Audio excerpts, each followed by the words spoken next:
Steve Wozniak from Apple. I'm here to introduce Tristan Harris and Asa Raskin, and they're the co-founders of the Center for Humane Technology. They were behind the Emmy-winning Netflix documentary, The Social Dilemma. The Social Dilemma reached 100 million people in 190 countries in 30 languages. And they've also advised, the heads of state, global policymakers, members of Congress, national security leaders, in addition to mobilizing the millions of us about these issues and some of the dangers that we face with technology these days. So here they are. The reason why we started with that video is, well, one, is the first time I'd seen AI that made me feel something. And there was a threshold that we crossed. And the second is, it was a very curious experience that we had trying to explain to reporters what was going on. So this was January of last year. At that point, there were maybe 100 people playing with this new technology. Now there are 10 million people having generated over 1 billion images, and trying to explain to reporters what was about to happen. And we'd walk them through how the technology worked, and that you would type in some text and it would make an image that had never been seen before. And they would nod along, and at the end they'd be like, cool. And what was the image database that you got your images from? And it was just clear that we had stretched their mind like a rubber band.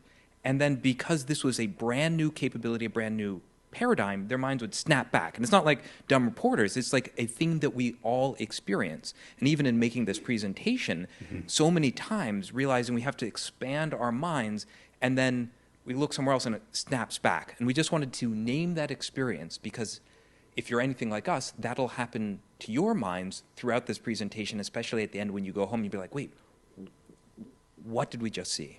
And I think because artificial intelligence is such an abstract thing, and it affects so many things, and it doesn't have the grounding metaphors, like the kinesthetic experience in our lives, that it's so hard to kind of wrap your head around how transformational this is. So when we call the presentation a paradigmatic response to a paradigmatic technology, what we really wanted to do is arm all of you with maybe a more visceral way of experiencing the exponential curves that we're about to be heading into. Just to name a little bit of where the come from is, because we're going to say a lot of things about AI that are not going to be super positive. And yet, since 2017, I've been working on a thing called the Eurospecies Project, using AI to translate animal communication, decode non-human language. So there's a huge part of this stuff that I really love and believe in. A couple weeks ago, I made a Spanish tutor for myself with ChatGPT in 15 minutes. So we're not saying, it's great, it's better than Duolingo for 45 minutes. So what we're not saying is that there aren't incredible positives that are coming out of this. That's not what we're saying. Yeah, what we are saying is, are the ways that we're now releasing these new large language model AIs into the public, are we doing that responsibly? And what we're hearing from people is that we're not doing responsibly. The feeling that I've had personally, just to share, is it's 1944, and you get a call from Robert Oppenheimer inside this thing called the Manhattan Project. You have no idea what that is. And he says, the world is about to change in a fundamental way, except the way it's about to change, it's not being deployed in a safe and responsible way. It's being deployed in a very dangerous way. And will you help from the outside? And when I say Oppenheimer, I mean more of a metaphor of a large number of people who are concerned about this, and some of them might be in this room, people who are in the industry, and we wanted to figure out, what does responsibility look like? Now, why would we say that? Because this is a stat that took me by surprise. 50% of AI researchers believe there's a 10% or greater chance that humans go extinct from our inability to control AI. Say that one more time. Half of AI researchers believe there's a 10% or greater chance from humans' inability to control AI. That would be like if you're about to get on a plane and 50% of the engineers who make the plane say, well, if you get on this plane, there's a 10% chance that everybody goes down. Would you get on that plane, right? But we are rapidly onboarding people onto this plane because of some of the dynamics that we're going to talk about, because sort of 3 rules of technology that we want to quickly go through with you that relate to what we're going to talk about. This just names the structure of the problem. So first, when you invent a new technology, you uncover a new class of responsibility. And it's not always obvious what those responsibilities are. So to give two examples, we didn't need the right to be forgotten to be written into law until computers could remember us forever. It's not at all obvious that cheap storage would mean we'd have to invent new law. Or we didn't need the right to privacy to be written into law until mass-produced cameras came onto the market, right? And Brandeis had to, essentially from scratch, invent the right to privacy. It's not in the original Constitution. And of course, to fast forward just a little bit, the attention economy, we are still in the process of figuring out how to write into law that which the attention economy and the engagement economy takes from us. So when you invent a new technology, you uncover a new class of responsibility. And then two, if that technology confers power, it will start a race. And if you do not coordinate, the race will end in tragedy. There's no one single player that can stop the race that ends in tragedy. And that's really what the social dilemma was about. And I would say that social dilemma and social media was actually humanity's first contact moment between humanity and AI. I'm curious if that makes sense to you, because it's when you open up TikTok and you scroll your finger, you just activated the supercomputer, the AI pointed at your brain to calculate and predict with increasing accuracy the perfect thing that will keep you scrolling. So we now have every single day an AI, which is a very simple technology, just calculating what photo, what video, what cat video, what birthday to show your nervous system to keep you scrolling. But that fairly simple technology was enough in the first contact with AI to break humanity with information overload, addiction, doom scrolling, sexualization of kids, shortened attention spans, polarization, fake news, and breakdown of democracy. And no one intended those things to happen, right? We just had a bunch of engineers who said, we're just trying to maximize for engagement. It seemed so innocuous. And while you're getting better and better recommendations on YouTube that are more and more personalized, the YouTube people didn't know that would lead to rabbit holes that sent people into different little micro cults throughout the internet. And so what we want to, we're obviously going to talk about what happens in this second contact with AI, where we also have a bunch of benefits that we're going to get from this technology. And there's also a race for something. An easy way to remember that is first contact was curation AI. Yeah. Second contact, creation AI, generative models, all of that. And so in this first contact with social media, humanity lost. Now, why did we lose? How could we have lost? Because we were saying a bunch of things about what social media was, right? We actually noticed, we said social media is going to give everyone a voice. The point here is, just like we said, there's a paradigmatic response to AI. What was the paradigm from which we were seeing what social media was about? The paradigm was, we're giving people voice, we're giving them a platform, we're connecting people with their friends, we're letting people join like-minded communities. We're going to enable small, medium-sized businesses to reach their customers. And these things are all true.